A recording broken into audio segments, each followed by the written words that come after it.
வணக்கம் ஃப்ரெண்ட்ஸ், உங்கள் எல்லோரையும் நான் பிருந்தாஸ் கிச்சனுக்கு அன்போடு வரவேற்கிறேன். இப்போது நம்ம சோயா சங்ஸ் வச்சு நம்ம வடை பண்ணலாம். அதுக்கு முன்னாடி நீங்கள் இதான் ஃபஸ்ட் டைம் பார்க்குறீங்கனாக்க என் சேனலை சப்ஸ்கிரைப் பண்ணிக்கோங்க. அதோட பெல் ஐக்கானையும் கிளிக் பண்ணி வச்சுங்க. வாங்க வீடியோக்குள்ளே. இப்போ ஒரு 3 டம்ளர் தண்ணியை அடுப்பில் வச்சு கொதிக்க விடலாம். கொதிக்கிறப்போ அதை போட்டு ஒரு 5 நிமிஷம் கழித்து அடுப்புலேருந்து இறக்கிடலாம். இப்போது தண்ணி நல்லா கொதிக்கிறது. இப்போ அதில் போட்டுடலாம். ஒரு 5 நிமிஷம் கழித்து இறக்கிடலாம். இப்போ 5 நிமிஷம் ஆயிடுத்து. நம்ம அடுப்பை அணைச்சிடலாம். அணைச்சிட்டு இதை எடுத்து கீழே வச்சுருவோம். ஆறினவுடனே எடுத்து புழிஞ்சு மிக்சியில் போட்டு அரைக்கணும். இப்போது சோயா சங்ஸை நல்லா ஒட்டை புழிஞ்சு எடுத்து வச்சுருக்கேன்.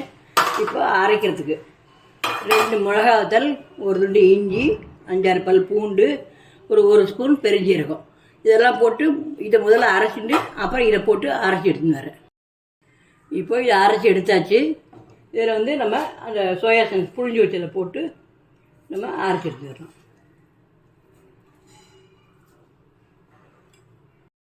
இப்போ அரைச்சதை ஒரு பவுலில் போட்டுக்கலாம்.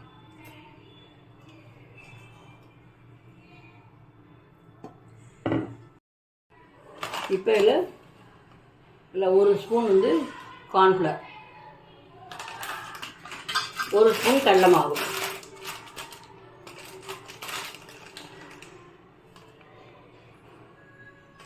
போட்டு கலந்து பார்ப்போம். மாவு தண்ணியாக இருந்ததுன்னா இழகலாக இருந்ததுன்னா திருப்பி கொஞ்சம் போட்டு. இப்போது தேவையான அளவு உப்பு. நீங்கள் கரம் மசாலா போடணுன்னா போட்டுக்கலாம். நான் போடலை, நீங்கள் கரம் மசாலா போடணுன்னா போட்டுக்கலாம். கொஞ்சமாக மஞ்சள் தூள். இப்போ இது எல்லாத்தையும் போட்டு நல்லா கலந்து விடணும்.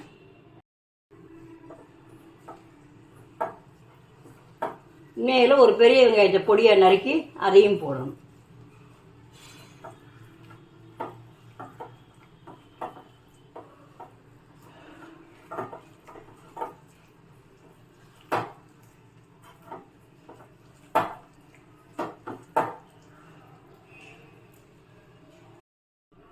இப்போ இதில் கருவேப்பிலை மல்லி கொஞ்சம் போட்டுக்கலாம்.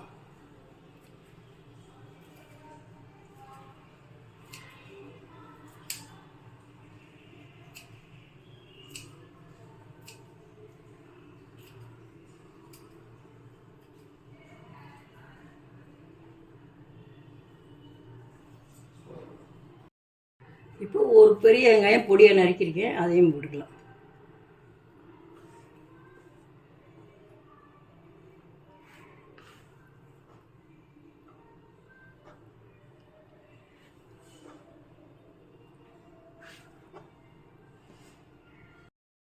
இப்போ மாவு கொஞ்சம் தளர்த்தியாக இருக்குது. அதனால் இன்னும் ஒரு ஸ்பூன் கடலை மாவும் ஒரு ஸ்பூன் கார்ன்ஃப்ளவரும் போட்டுக்கலாம்.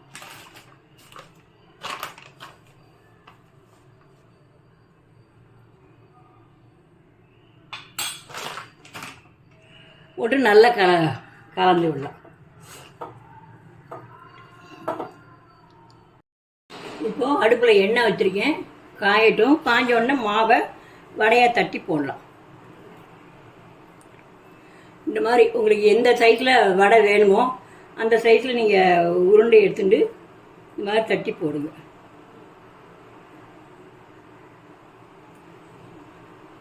இப்போ எண்ணெய் காய ஆரம்பிச்சிட்டு நம்ம வடையை தட்டி போடலாம்.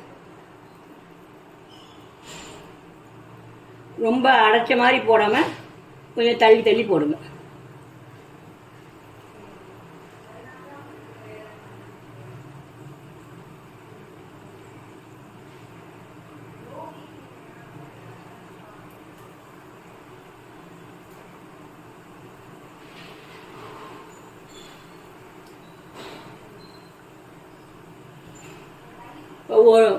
உடனே திரி போடாமல் கொஞ்சம் வெந்த உடனே திரி போடலாம். இப்போ திரி போடலாம்.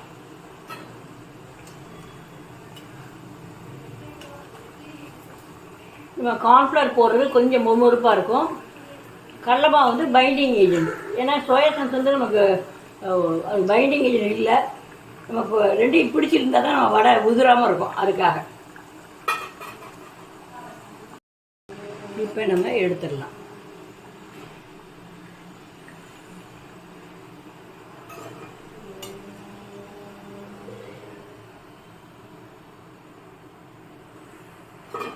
இதே மாதிரி மீதி உள்ள எல்லா மாவையும் இதே மாதிரியே நம்ம தட்டி போட்டு வேக விட்டு எடுக்க வேண்டியது.